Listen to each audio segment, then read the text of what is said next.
Vamos começar a aula. Bom dia, todo mundo.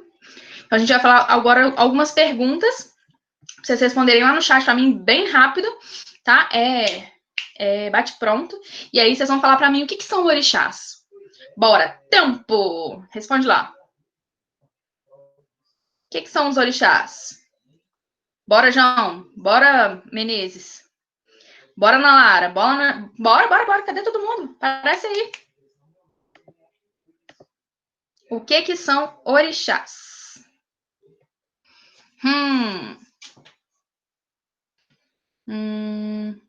São deuses? São deuses dos Yorubás? Não tem M não, viu, Menezes? Isso, Laura. Muito bem.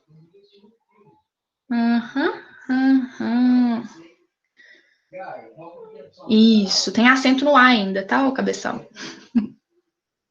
Isso, eu gosto da palavra divindades ao invés de deuses, apesar de parecer ser a mesma coisa, porque a gente chega no mesmo patamar que a gente interpreta a Grécia Antiga, Roma Antiga, né? São divindades, porque são várias, né? E elas estão vinculadas aos elementos da natureza e ao comportamento humano, tá? Então é importante lembrar disso, porque a gente tem muito preconceito, né? Quando não é o nosso, que a gente está acostumado, a gente tem muito preconceito. Então, o que a gente acaba fazendo? Tudo bem, a santa católica, ela ser padroeira dos viajantes, mas não pode ter uma santa lá, uma santa, ou melhor, uma divindade, né? Um orixá de origem africana, ou iorubá, que seja, por exemplo, uma protetora dos navegantes, entendeu? A gente tem um preconceito muito grande com aquilo que não é nosso, e a gente não enxerga como o nosso é tão parecido com o que é do outro, né? Então, é importante isso. Muito bem, Menezes. É importante falar de divindades, é importante lembrar que eles são como se fossem representantes de elementos da natureza, essa é a energia da natureza, com o comportamento humano, né? Alguma característica do comportamento humano. Ou liberdade, ou amorosidade, ou afeto, ou raiva, ou, sabe? Cada uma tem a sua característica central. Então, os orixás são isso. E não fala África, tá? Por favor, porque a África é grande demais e ela é muito ampla em relação à sua religiosidade. Então, enquanto a gente tem lá no norte uma maioria que é árabe, a gente tem muitos católicos espalhados pela África por causa do avanço dos portugueses. Isso. Tipo os deuses vikings que cada um tem a sua função. Tipo os deuses gregos e romanos que cada um tem a sua função, tá? E aí, eles não é como se fosse o deus cristão, por exemplo, que a gente tem um deus único e depois vários deuses, vários santos ou anjos, várias hierarquias celestiais, né?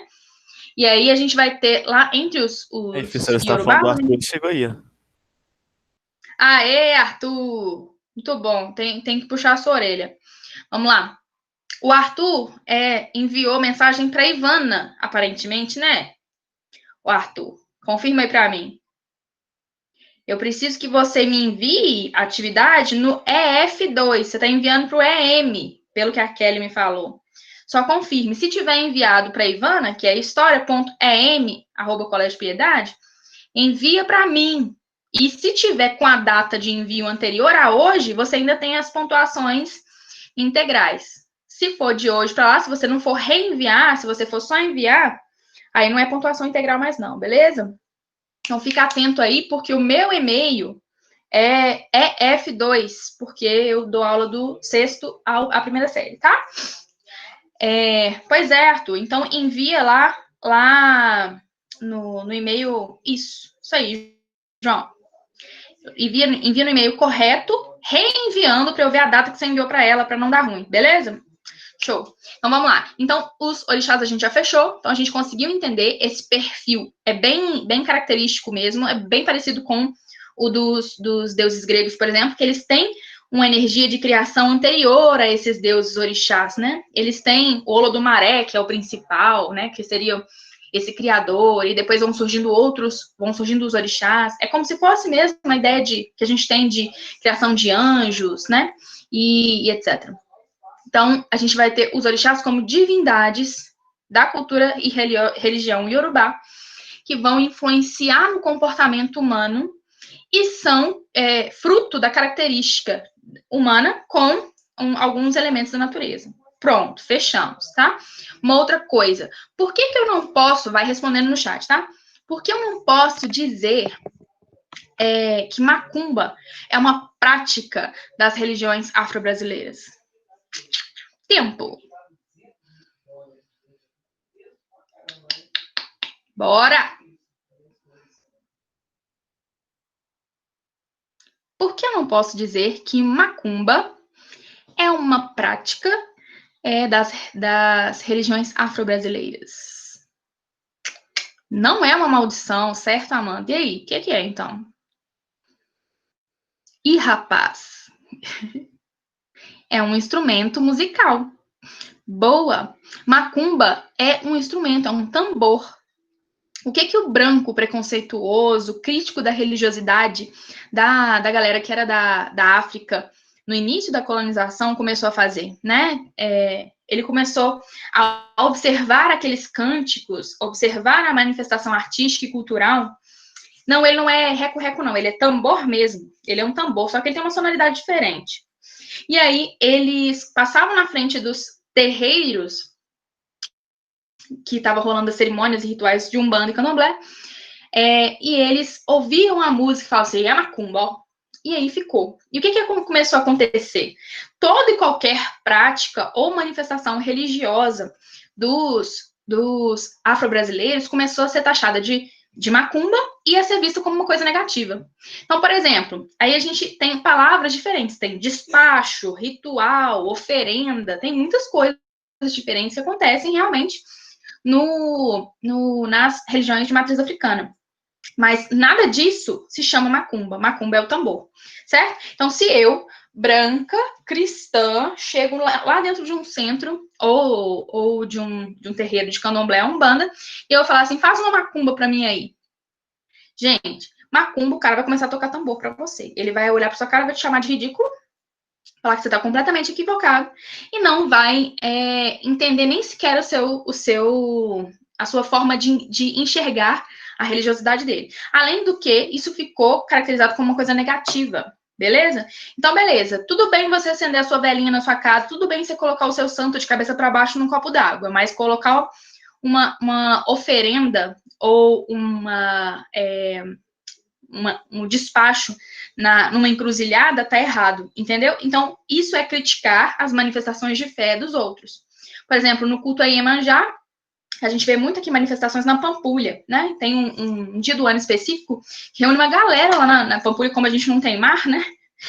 Vai a galera lá pra Pampulha e aí faz, né, as barquinhas, e aí coloca flores, coloca vela e solta lá na Pampulha. É até muito bonita a cerimônia, sabe? E aí, essas cerimônias são consideradas oferendas, né? São ofertas, né?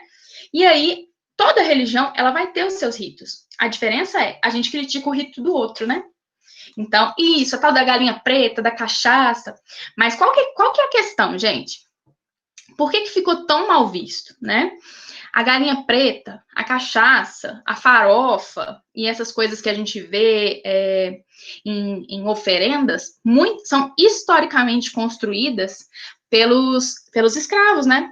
Então, eu quero que vocês se lembrem que a galera que era fugitiva, que era escravo fugitivo na época do período colonial, na época do período imperial, que fugia para quilombo, que saía da senzala e vazava, o que eles estavam procurando? Procurando abrigo, eles estavam procurando identidade, ficar entre os seus. E aí, muitos africanos que ou afro-brasileiros, né? Ex-escravos ou escravos fugidos, organizavam e colocavam sempre nas encruzilhadas, formando um caminho até o quilombo ou o local de resistência deles, comida, cachaça, porque essas pessoas eram maltratadas, eram judiadas. Então, para sanar a fome, eles deixavam alimento. Para iluminar o caminho, eles botavam velas. Então, muitas vezes, esse ato simbólico, que era para ajudar os fugitivos, acabou ficando mal visto pela sociedade e acabou se tornando uma prática também em agradecimento pelo caminho iluminado, pela ajuda na fuga, e aí essa prática continuou se perpetuando dentro dessas religiões. Mas, historicamente falando, isso não era feito para os orixás, ou não era feito para os deuses, ou não era feito como uma macumba para fazer mal para outra pessoa. Isso era feito como uma forma de auxiliar os irmãos na época nos momentos de fuga, para que eles encontrassem conforto e auxílio para encontrarem o seu caminho, né? Então, é muito interessante, né? E aí a gente vai ter uma série de questões que são racistas, são preconceituosíssimas, vinculadas às religiões afro-brasileiras. Não sei se tem alguém na sala que segue alguma religião de matriz africana, mas quem segue, muitas vezes, tem até vergonha de se manifestar. Por quê? Porque é tão mal visto que as pessoas pensam que é coisa do diabo. Tipo assim, é como se fosse um crime você seguir uma religião que não fosse a cristã. Então, não é algo que é muito aceito entre as pessoas, né? Não aqui em Minas Gerais, tanto. Apesar da gente ter muitos praticantes. Entre os baianos, por exemplo, a galera que é carioca, onde teve muita escravidão, na galera da Bahia muito, no Rio de Janeiro também, a gente tem uma predominância do candomblé e da umbanda, até em relação às religiões cristãs, né? Mas eu quero que vocês entendam que é muito feio a gente utilizar esse tipo de vocabulário, e aí, vivendo esse momento que a gente vive hoje, de racismo sendo combatido, quero que você também pense no racismo que você tem que combater em você mesmo e nos outros. Porque é muito fácil colocar isso, as expressões preconceituosas, né? Trabalho de preto, a gente escuta isso dos nossos avós, dos nossos tios e às vezes dos nossos pais, porque é uma reprodução feita nas coxas. A gente vai ter uma reprodução desse preconceito que não acaba se você não cortar esse vínculo, né? Isso. Então, a gente vai ter uma série de práticas até a atualidade que vão reproduzir preconceitos. Então, a gente tem que começar a pensar. Ô, gente, na época que eu estudava, na idade de vocês, fundamental e médio, eu tinha, como eu era de escola de periferia, tinha muitos colegas negros e muitas colegas negras. Porém, não existia nenhuma que ousasse exibir os seus cachos, né? Então, a gente tinha aquelas meninas com seus cabelos crespos ou cacheados, sempre presos, assim, bem presos mesmo na cabeça, ou então bem alisados. Então, ou seja, isso é só para vocês entenderem como está mudando a sociedade, né? Essa valorização, essa identidade afro, ela está começando a aparecer e ser valorizada mesmo pelas próprias pessoas de características de tipo físico que vão ter mais vínculo com as características africanas em si, né? Não é que a gente tem que falar assim, não é bem mais da hora ou menos da hora que a branca, né? A ideia é que tenham o mesmo valor, né? É que sejam consideradas tão bonitas quanto, ou mais bonitas em alguns aspectos, né? Então a gente tem que entender que não existe isso só porque tem um cabelo crespo, ou só porque tem um cabelo cacheado, ou só porque tem um cabelo liso é mais bonito ou mais feio, entendeu? Então a questão toda é que por muito tempo o negro foi visto como feio e foi visto como errado, né? Tudo vinculado à população afro-brasileira ou africana era negativo. Então, isso tem, aos poucos, se transformado e a gente tem que continuar nesse processo. Sabe aquele amigo retardado que vai fazer piadinha de negro com você? Você chama ele de retardado, sai de perto, justifica para ele, fala assim, olha, eu tive aula de história com a tia Andresa e ela me ensinou que não pode. Então, ser tolerante com as intolerâncias é algo que não pode acontecer mais, não mais.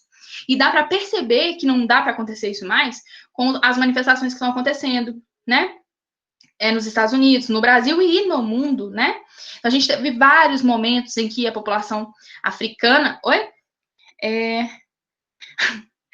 Não, Laura, bater é feio também, tá? Mas argumentar é uma coisa muito bonita. Então a gente tem que ter essa noção, porque senão a violência ela acaba gerando violência também.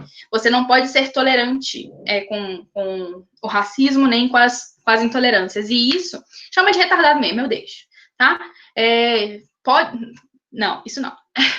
Pode xingar, pode brigar, mas de forma delicada e consciente, tá? Então, tenham ação compassiva. É aquele negócio assim, é muito fácil você colocar o seu perfil de preto, colocar luto.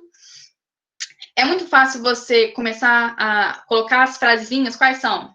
Fogo nos racistas, vidas negras importam. É muito fácil você utilizar os termos. Eu quero ver colocar na sua vida, na sua atitude, nas suas mãos, na sua boca, na sua palavra, que isso não pode se repetir, tá? Aqui em casa eu faço questão de impedir que isso se manifeste. Eu faço questão de fazer com que isso não seja uma realidade, sabe? Então, eu espero que as próximas gerações que estão aqui nas mãos de vocês seja diferente, né? Seja uma geração que está preocupada realmente com essa questão da igualdade, com essa valorização cultural e com a diversidade, tá? Exatamente, mudar o pensamento. E a primeira forma de mudar o pensamento é você reconhecer. Porque a gente tem preconceito. A gente só não enxerga ele, a gente não quer aceitar que tem. E a primeira forma de combater o preconceito que a gente mesmo tem, que foi criado na gente pela sociedade, é pensar sobre ele, se arrepender e começar a se manifestar contra, né? E começar a agir em prol disso, né? Agir em favor desse combate às desigualdades, né? A essas manifestações racistas. Beleza, galera? Então, ó, falamos sobre os orixás, falamos sobre macumba. Ó, a ideia que eu quero fechar com vocês é, assim, cada um colocar uma influência africana diferente, se possível, aí no nosso chat. Só para a gente fechar o conteúdo de África medieval, para a gente entrar no conteúdo de Império Bizantino ali e o comentário do filme, beleza? Então, ó, uma influência diferente, se possível, né? Cada colega aí vai falar uma coisa diferente que a África trouxe para o Brasil e que a África traz para o mundo, né? Então, por exemplo, eu começo aqui, a gente pode falar sobre a musicalidade, né? A musicalidade é um negócio que é sensacional, e a música é um negócio que se vocês assistirem alguns videozinhos que tem no Facebook, são disponibilizados lá, até dicas de vídeo do Facebook, vocês vão ver que tem um monte de africano dançando, a felicidade, essa alegria, né? Esse ritmo, esse molejo, que a gente tem, o brasileiro tem, e é conhecido por isso mundialmente. Isso é africano, isso vem da África, né? Então, vai falando aí para mim, vestimentas, o samba, a culinária, cultura de maneira geral, capoeira. Gente, capoeira não é África, mas é afro-brasileiro, tá? Não se esquece disso. A capoeira não existia na África, ela vai começar a existir no Brasil, ela vai se desenvolver como uma mistura de danças e ritmos musicais e luta que existia na África e vai ser algo profundamente brasileiro, tá? O idioma, a gente tem uma quantidade de palavras que a gente nem imagina que são de origens africanas. Instrumentos. Gente, a gente veio todo mundo da África, né? Todo mundo nasceu lá, né? Essa origem do ser humano, do Homo sapiens, é da África e foi se espalhando pelo mundo afora, né? E a gente vai desvalorizar esse berço, né? Além de ter explorado absurdamente esse território, a gente tem que entender que a cultura e as pessoas que vivem lá e vieram para cá, gente, nós somos herdeiros, não é de escravos, nós somos herdeiros, é uma frase que eu vi linda esses dias, né? Nós não somos herdeiros de escravos, nós somos herdeiros de príncipes, princesas, rainhas, lindos negros africanos, né? Então, a gente tem uma cultura linda para defender e não utilizar essa característica de cor de pele, melanina, nunca deve servir para a gente poder diminuir alguém, tá? Isso, acarajé. Você é o primo da Luzia, isso aí.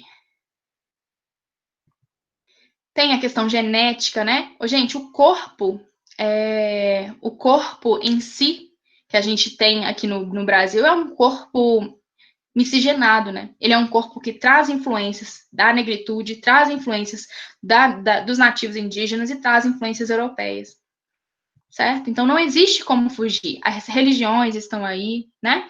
Então, é muito bonito. Então, a gente não pode esquecer. E, assim, defendam, porque a geração que vai vir de vocês, ela vai ser mais consciente. E tem que ser a próxima ainda mais. E isso depende de vocês, tá? Então, vamos lá. Então vamos começar com o filme, tá? Deixa eu beber uma água que eu falei demais. Tô muito exaltada com esse negócio desse povo tacando fogo. O filme. Quem já assistiu? Manifesta aí. Ana Lara, Amanda. Só? Letícia, Gabi, Felipe. O Nome da Rosa, tá, gente? Sério, Gabi, você leu o livro? Muito bom. Então, O Nome da Rosa, gente, não deixa de assistir, tá? Porque senão vocês não vão entender nada que eu tô falando. Eu vou continuar falando dessas questões na próxima aula. Então, aqui eu vou fazer o quê? Uma introdução sobre Idade Média, te falando sobre períodos, sobre essas questões, tá? Então, vamos lá. O filme, ele vai... Gente, divulga aí como que vocês assistiram, porque a última vez que eu vi, eu tive que assistir um filme de péssima qualidade que eu baixei no YouTube. No YouTube, né? Não sei como é que tá a qualidade do filme, porque ela tava bem ruinzinha. Aí vocês divulgam o link aí pra galera, beleza? Então vamos lá. A gente vai falar da alta e da baixa pra gente ter só uma diferença, e aí eu vou comentar pra vocês algumas coisas. O que é a Alta Idade Média? Assim, se a gente for classificar as principais diferenças da Alta Idade Média para a Baixa Idade Média. Esse período aqui, ó, todo, da alta até a baixa, dura mais ou menos 1000 anos. Beleza? Então, desses 1000 anos, a gente divide ao meio, 500 para cá, 500 para cá. Certo? Então, aqui a gente começa no século V e aqui termina no século XV. Beleza? Então, a gente vai ter lá em 476 a queda do Império Romano. E aí, o que vai acontecer quando cai o Império Romano? Os povos germânicos, eles vão invadir o lado do Ocidente, certo? E vão começar a formar os seus pequenos reinos. Qual a principal característica, então, da Alta Idade Média? A Alta Idade Média ela vai ser caracterizada pela formação, a construção do mundo feudal. Então, vamos lá. Se a gente tem que imaginar que a construção... Deixa eu apagar essa bagunça aqui, senão você não vai entender nada. Se a gente tem que entender que é a construção do mundo feudal, então vocês vão entender que existe uma curva assim, ó. Ascensão e queda. Então, a Idade Média, como a gente conhece, sabe quando a gente vê filmezinho de período medieval? Que a gente vê lá o feudo, a gente vê os camponesinhos, a gente vê os castelos, a gente imagina aquela estrutura. Então, isso, vocês viram, inclusive, no filme aí, os monastérios e tal, isso é quando a gente chega bem no topo, certo? Então, a Idade Média, ela vai se construir durante a Alta Idade Média. E ela vai ser destruída durante a Baixa Idade Média, certo?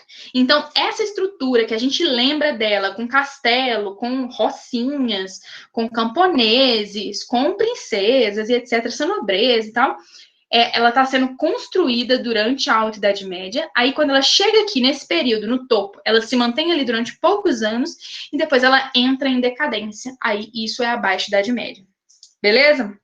Então, vou falar um pouquinho da alta agora e a gente vai comparar algumas coisas com o filme, certo? Então, ó, a Alta Idade Média, ela vai ser um período, um processo em que vai se consolidar um modelo que a gente chama de feudal. Feudalismo. Alguém se lembra o que é feudalismo? Consegue definir para mim? É tipo um grande senhor de terra, que ele tinha um castelozinho lá, e ele comandava outras pessoas ao redor dele. Aí o pessoal trabalhava para ele e em troca ele dava proteção. Tipo um mini reino. Algo bem similar com isso que você falou aí. Alguém quer a complementar? sociedade feudal, tipo, dividido em um território grande de terra dividido em outros pequenos, onde cada senhor se via um ao outro pela vassalagem lá. Isso. Então, ó, para a gente resumir isso de uma forma que vai ficar bem didático, o feudalismo, ele é uma prática política e econômica, além de ser social, que é isso que vocês falaram aí. Ele é uma prática política econômica, social e cultural. Vamos descrever como que era a política nessa alta Idade Média. A política aqui, ó, a gente até podia ter a existência de rei, porque ele vai aparecer em algum momento. Só que ele era tipo o síndico do prédio. Ele era tipo um administrador geral, ele não mandava muita coisa. O que era realmente esse rei? Ele era um representante. Ponto. Mas quem é que mandava em cada terra, em cada pedaço de terra, que era chamado de feudo? Era o senhor feudal, tá? Então, sobre a política, a gente vai falar o seguinte: o poder era fragmentado nas mãos dos senhores feudais. Quem é o senhor feudal? É o dono de terra, que é um nobre, ok? Então, a gente vai ter na política um poder fragmentado. Por quê? Quando a gente fala poder centralizado, quer dizer que existe um rei ou um imperador que vai mandar em tudo. E não, cada senhor feudal, cada terrinha, como se fosse assim, cada fazendeiro, ele tem um poder dentro da sua terra, ele faz a sua lei, ele que decide que tipo de moeda, se vai ter comércio, se não vai ter, ele que vai definir tudo que tem dentro da sua terra. Tá? E como vai fazer, quais são as regras que ele quer impor, certo? Então, a política era descentralizada. Dentro da sua terra, o senhor feudal era a maior autoridade. Não existia rei que pudesse interferir nesse processo. Tá claro? Beleza?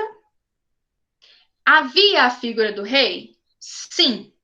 Tá? O rei, ele existia, só que ele era apenas um representante. Se eu desenho assim, fica fácil de entender. Ó. Esse é o reino.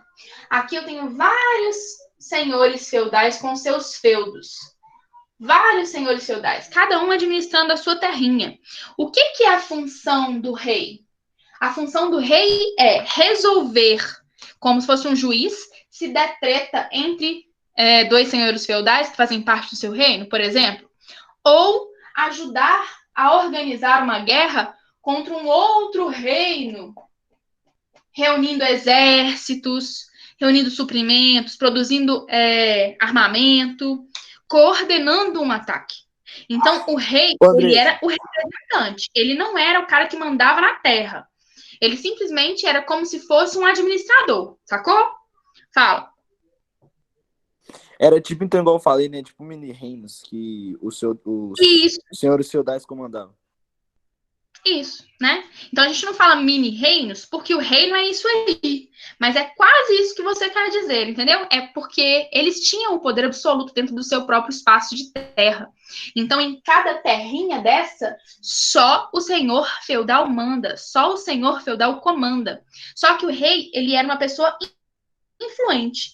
Geralmente, ele era o dono do maior feudo, o cara que ganhou mais respeito, porque ele era o mais poderoso, mais rico, ou porque ele tinha ganhado várias batalhas em conflitos militares, aí ele ganhava um destaque, e as pessoas, os outros senhores feudais falavam assim, não, esse cara aí que vai ser o nosso representante. Deixa ele, que ele é bom. E aí, em casos dentro do reino, ele resolvia problemas internos entre os senhores feudais. E fora, ele era tipo assim, como se fosse o líder, o representante, que ia auxiliar num processo de organização, numa possível batalha ou negociação com outros reinos. Certo? Então o rei existia, mas ele não é o cara que vai ter o poder absoluto. Ele conversa com os outros senhores feudais, ele convoca um exército, caso seja necessário, mas porque é do interesse dos outros senhores feudais. Se os outros senhores feudais quiserem se reunir e tirar aquele rei de lá e colocar outro, eles tiram. Então esse rei, ele não é poderoso. Ele é um representante porque eles quiseram colocar esse representante lá. Tranquilo? Sim? Claro. Gente. Ah, beleza. Então, deixa eu desmanchar essas bolinhas aqui. Então, beleza. Então, a gente falou de política. Tranquilo, entendemos que quem manda é o senhor feudal. Pode até existir o rei, mas ele não é o mandão ali, tá? A gente vai ter uma política econômica completamente diferente daquilo que existia no Império Romano. O que o Império Romano fazia? Ele tinha agricultura? Tinha. Tinha comércio? Tinha. Mas qual que é a principal característica? Ele era urbano pra caramba. Então, ele tinha uma característica, assim, de cidade, movimentado, urbano mesmo, sabe? E ele ainda tinha o perfil de cobrança de impostos. Vocês se lembram disso? Então, é completamente diferente do que vai passar a acontecer. O que esse povo, que é da Idade Média, vai fazer? Eles não são fazendinhas? A economia que antes era urbana, agora ela se ruralizou. O povo está largando a grande cidade e está indo para o campo, tá? Então, por que eles estão indo para o campo? Porque há tantos povos diferentes que, para se fortalecer, para fugir dos perigos, eles vão ir para a roça, ir para o campo e vão se fortificar, vão fazer aquelas fortalezas, certo? E aí, nessas fortalezas, vocês viram no filme que é tudo assim de pedra, tudo bem alto, né? Tem muros gigantescos, inclusive nos monastérios. Aquele monastério que aparece no filme é um feudo administrado e organizado pela igreja, certo? A igreja, inclusive, ela foi a maior senhora feudal da Idade Média. Ela era a maior dona de terras. A gente vai falar sobre isso depois. Beleza? Então, o que é um feudo, na verdade? Ele é auto-administrado, ou seja, quem manda é o senhor feudal, né? Ali dentro. Ele é autogerido, né, por esse senhor feudal, e ele tem que ser autossuficiente. Como assim? Tudo o que ele consome, ele que tem que produzir. Por exemplo, se eu não faço a plantação de feijão, quer dizer que eu vou ficar sem feijão para consumir. Quer dizer que eu vou só comer arroz com ovo, que eu estou criando galinhas. Então, não interessa, esse negócio de comércio praticamente parou de existir nessa Alta Idade Média.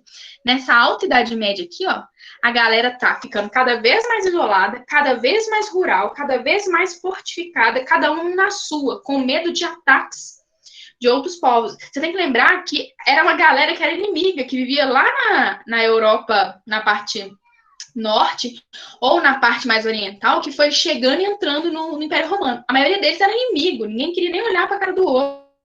E aí eles vão simplesmente passar a viver na Europa, que é um ovo, né? Mas é porque ela é mais confortável, tanto climaticamente quanto em relação ao solo e à produção alimentícia. E aí eles vão passar a viver e eles querem ficar isolados, eles não querem nem chegar perto dos outros povos, sabe? É uma forma de proteção mesmo. E aí eles vão fazer essas fortificações e vão evitar o comércio. Então, qual é o perfil econômico? Cada feudo é autossuficiente. Eles produzem tudo aquilo que eles precisam. E quando não produzem, eles realizam trocas. Eles não fazem comércio em troca de metais preciosos, certo? Como isso existia lá no Império Romano. Isso não vai acontecer mais. Exceto em alguma outra rara exceção, certo? Mas a maioria dos processos de troca de produtos era feito de produto por produto. Ó, sobrou um tanto de arroz aqui, você não quer trocar por tomates, né? E aí eles começaram a fazer esse processo, tá? Então, a economia. Feudos autossuficientes que realizavam trocas, tanto internas entre camponeses, quanto externas entre feudos que fossem amigos, que nem sempre eram, tá? Então, isso podia acontecer. Tranquilo? Entendido até aí? Então, era urbano, passou a ser rural. Agora eu tenho que produzir tudo o que eu preciso para minha alimentação ou para minha subsistência. Então, por exemplo, as minhas ferramentas, eu tenho que produzir, não preciso comprar mais. Não tem um ferreiro lá específico, em tal lugar que eu viajo e compro. Não tem um vestido, não sei aonde que eu viajo e compro. Não existe isso mais. Tá? O que vai acontecer? Todo mundo produz aquilo que precisa. E isso é complicado, porque aí começa a ter a necessidade de produção de multigrãos, produção de ferramentas, de armas, de tecidos. E tem lugares que não vão ser tão potências em determinados tipos de produto, certo? E aí começa a ficar carente em algumas áreas. Mas é mais ou menos assim. Então aqui fica rural. Tá? E aí a gente vai para a sociedade. Tá tranquila a economia? Tranquilo. A gente vai para a sociedade.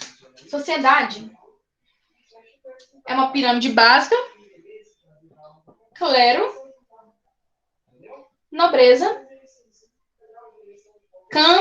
campesinato. Aqui a gente não tem escravidão. Aqui a gente tem servidão. Então, todo mundo que estava aqui, ó, era servo. Ou seja, se estava naquela terra ali, é porque eu permiti. E se eu permitir ficar, tem que me pagar imposto como uma forma de pagar pela sua moradia. A terra é minha, a terra é do nobre. O nobre permite que o servo viva ali. E aí, em troca desse local para viver, que é protegido, né, guardas, tenha lá sua segurança, eles vão pagar impostos. Quem paga imposto durante a Idade Média é só o campesinato, tá? Depois disso aqui, essa pirâmide social, ela vai mudar. Quando a gente chegar na Baixa Idade Média, ela vai se transformar. Mas na Alta Idade Média, é só isso que existe. Clero, nobreza e campesinato.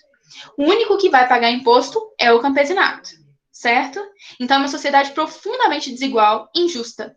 Então, quem chegou ali, as principais lideranças daquela galera que era dos povos bárbaros, por exemplo, vamos imaginar que sejam os francos, os gotos, os ostrogodos, aquelas principais lideranças, elas formam o seu reino, ou seu feudo, e ali eles vão colocar dentro dos castelinhos as pessoas mais importantes, né, da sua família, etc., os amigos, e aí outras pessoas, antigos romanos que viviam na região, outros povos que faziam, outras pessoas que faziam parte desses povos bárbaros, mas não tinham tanta importância social, vão passar a ser servos, certo? E aí o clero é que é interessante. Por quê? A gente acabou de falar aí no chat dos vikings, né? Dando só um exemplo, né? A gente vai ter a principal religião desses povos que eram nórdicos, era essa mitologia nórdica que a gente está falando aí. São os dos vikings, né? O Thor, Odin, isso, a Freya, a Frigga e etc. Essa religião, quando ela é praticamente predominante ao norte por causa do frio, né? E a circulação dessas informações. Mas quando eles chegam no Império Romano, existe uma coisa que vai permanecer. A principal coisa que permanece é a religião. Então, tipo assim, enquanto a gente pensa assim, nossa, mas isso deveria transformar quando eles invadem o Império Romano, deveria tudo se transformar, né? Mas não. Aquela característica cultural que mais vai permanecer e que vai influenciar a vida de todos esses povos bárbaros, né? Vai ser a religião cristã, né? Que tinha acabado de ser tornada oficial pelos romanos. Então, a igreja romana, né? Ela tinha se tornado oficial e aí ela se fortaleceu e se manteve. Então, foi a instituição que ficou praticamente intacta depois das invasões bárbaras. Então, eles invadem, eles formam seus feudos, porém, ao invés de manter a sua religião antiga, eles começam a ser influenciados pelo cristianismo. E aí esse cristianismo vai se fortalecendo, fortalecendo, fortalecendo, e ele passa a comandar essas sociedades, certo? Então, quem é que é a instituição cultural mais importante? Olha a cultura aqui, ó. A cultura durante a Idade Média é uma cultura cristã. Então, a gente vai ter a Igreja Católica mandando nessa bagaça toda. Então, quem vai organizar quais são as festas, quem vai organizar como vai ser o estilo de vida, quem vai organizar a disciplina, quem vai ser que vai fazer as escolas, quem é que vai organizar todas essas questões? A Inglaterra dos Vikings. Quê? Peraí. Quem perguntou? A Inglaterra dos Vikings era feudal, Andresa? A gente fala feudal por causa desse modelo rural. Vocês lembram quando quem assistiu Vikings vai lembrar, né? Quando eles chegam na Inglaterra, a Inglaterra, ela é feudal. Tá? Certo, gente? Só que ela não tá nesse início aqui de invasões bárbaras, não. Ela vai ser... os vikings, eles vão chegar ali por volta do século XII. Ela já está começando a enfraquecer esse modelo feudal, mas ela ainda é feudal, tá? Então, tem os reis e tal. Quando a gente assiste os vikings, a gente vê eles chegando, tem as igrejas super fortes, né? Mas eles não vêm para cá nessa alta Idade Média, não. Eles já vêm quando está iniciando essa baixa Idade Média. Eles não chegam no século V, igual vários bárbaros chegam, né? Lá na Inglaterra, eles vão chegar por volta do século VIII, IX, e aí depois eles vão chegar de novo no século XI. Então, eles vão fazer várias investidas, tá? Ah, tá. Entendi, Bjorn. Gente, eu não assisti as novas temporadas, mas é super interessante. Um pouco violento, talvez, mas super interessante. Vamos lá.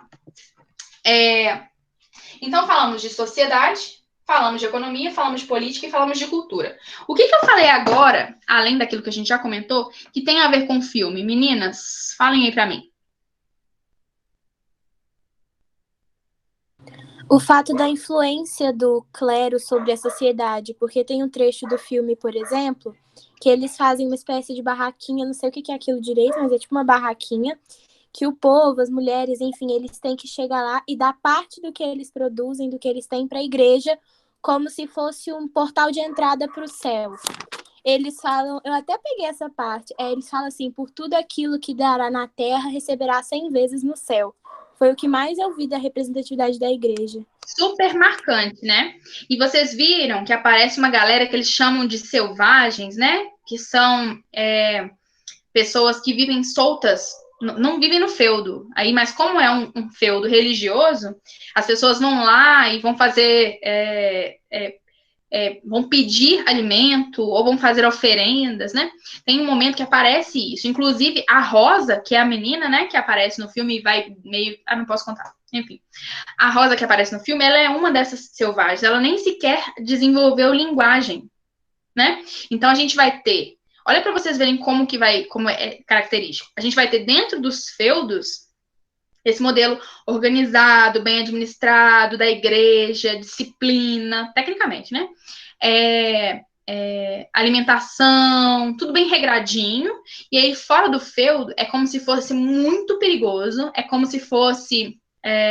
sabe aquela ideia de que a gente vê em alguns filmes, até em filme de infantil, que é, por exemplo, Robin Hood, que a gente vê assaltos no meio da floresta, essas coisas assim, tudo isso tem a ver com esse período da Idade Média. Que a única coisa que era protegida, que era fortificada, protegida e fortificada, eram os feudos. Então, ali dentro, o senhor feudal garantia. Porque toda a nobreza, eu vou explicar para vocês como é que funcionava essa sociedade direitinho depois, mas a nobreza, ela podia, né, esses nobres, imagina uma família real. O nobre, um deles herdava o feudo. Deixa eu desenhar agora, porque é muito fofo. Peraí. A gente vai ter... A nobreza, ela funcionava assim, ó. Então, beleza. Nós temos aqui o senhor feudal. Vou colocar uma coroa só para você identificar, tá? Aqui o senhor feudal.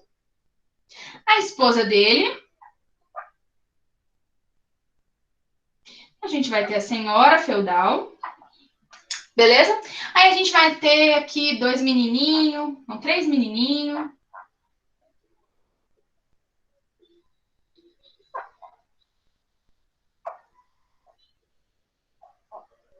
E a gente vai ter 2 menininhas. Não, vou colocar 3 também para ficar várias histórias.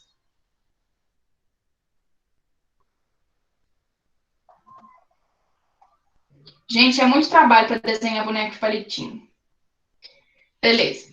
Então, a gente vai ter uma família, porque eles tinham muitos filhos, real, né?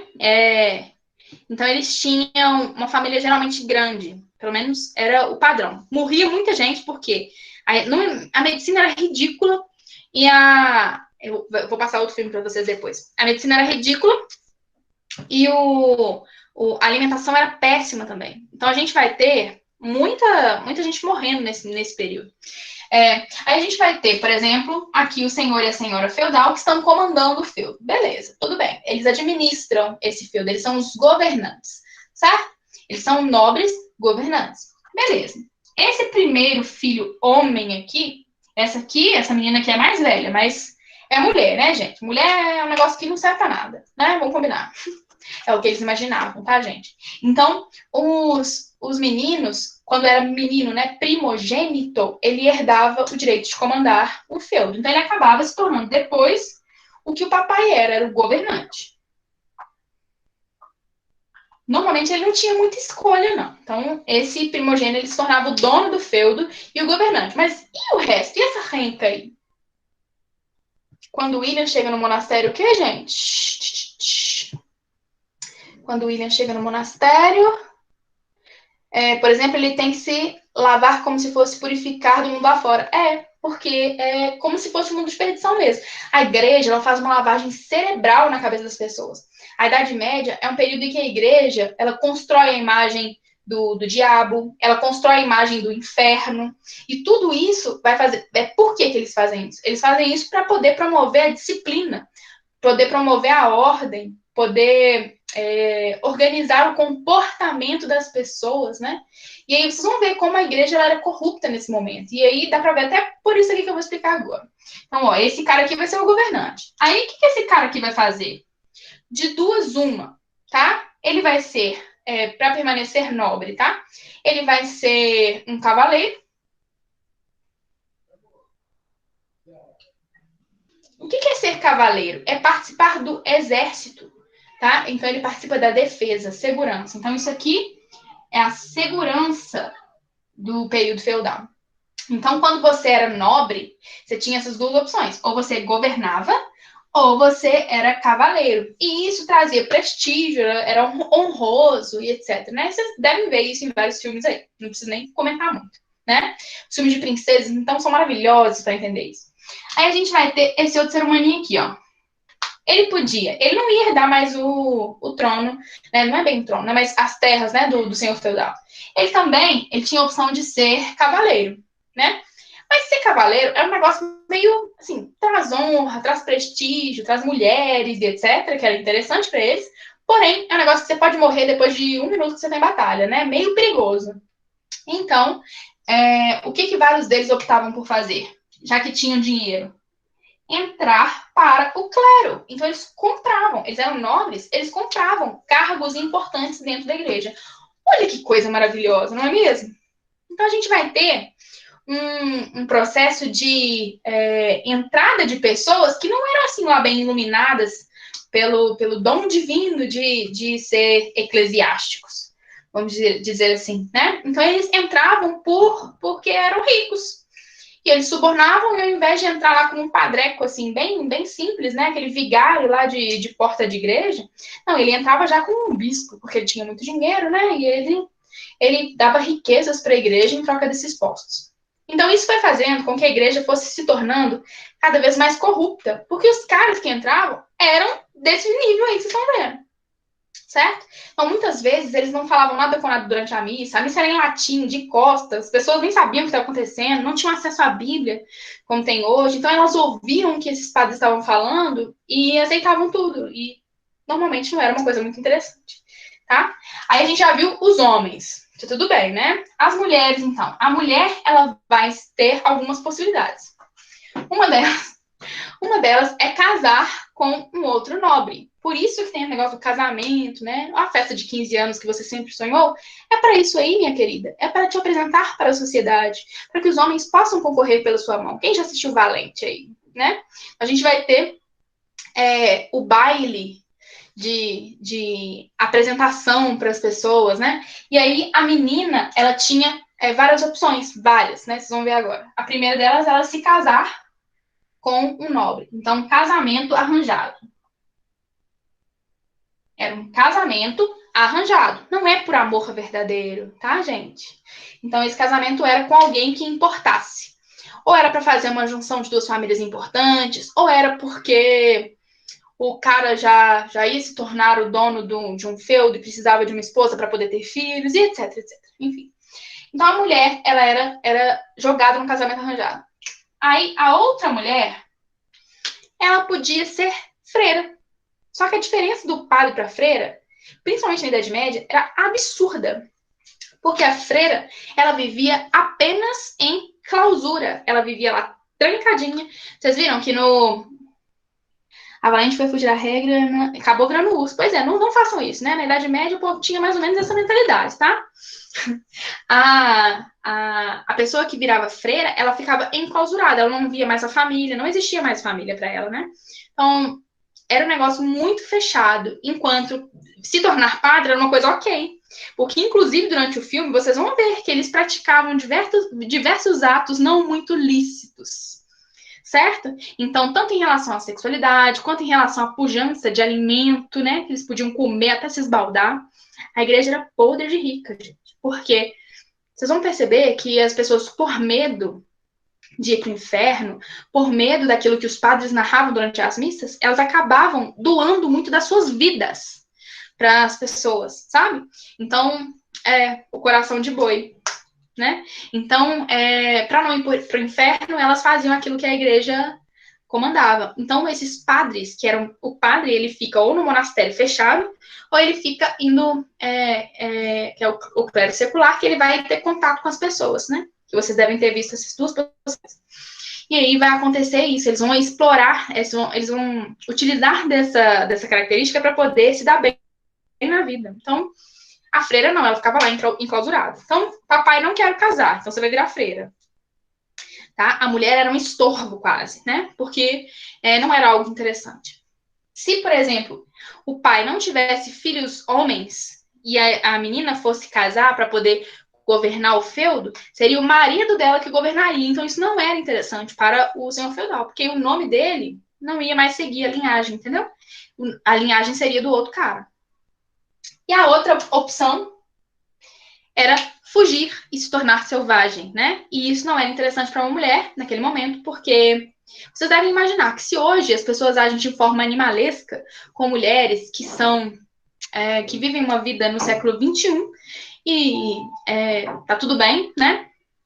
Na época, na Idade Média, isso acontecia com muito mais frequência, porque a proteção era um negócio que não era tão comum, né? As pessoas viviam meio que largadas. Então, as mulheres eram muito atacadas naquele momento para serem utilizadas da forma como vocês estão imaginando aí mesmo, tá? Então, não era uma vida fácil, né? Principalmente para as mulheres, né? Então, dá para ver aí ó, como a sociedade ela era pesada o ritmo dela, né? Então, dá para ver no filme, né? Algumas características disso aí.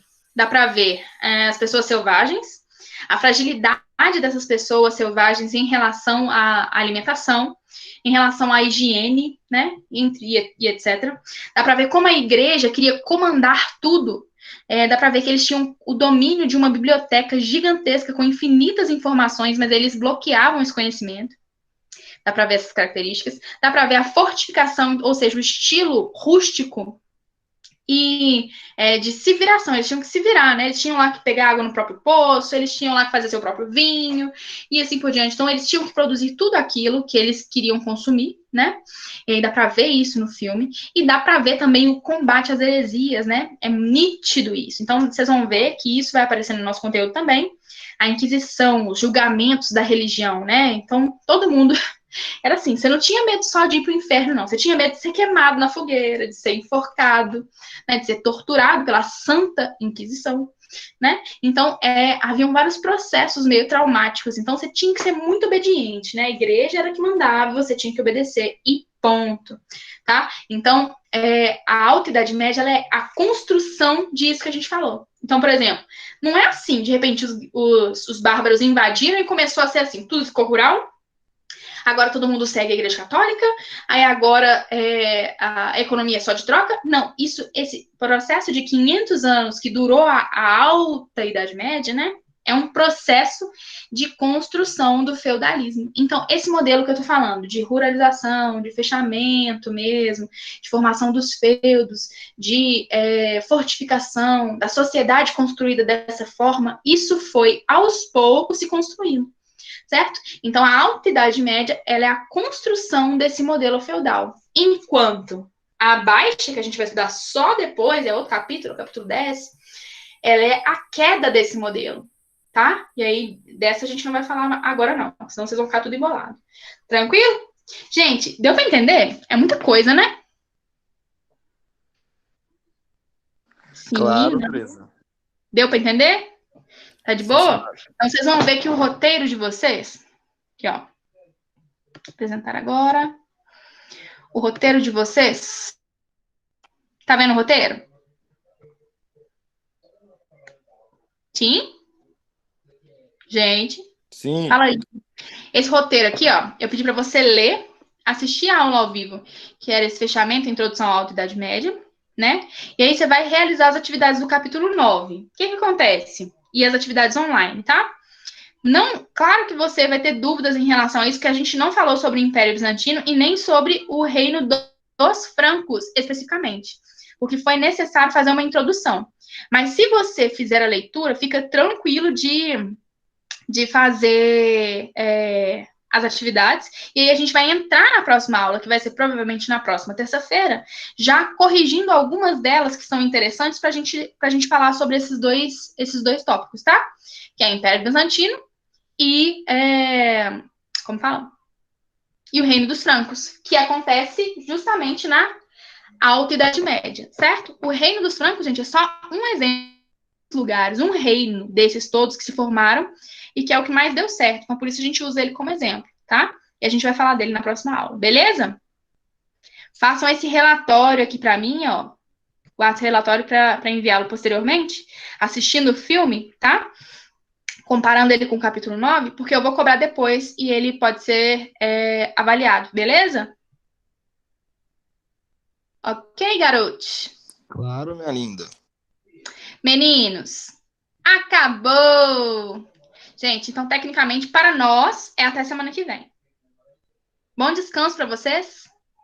Valeu. Obrigado, professor. Com Deus. Beijo, amores. Tchau. Tchau.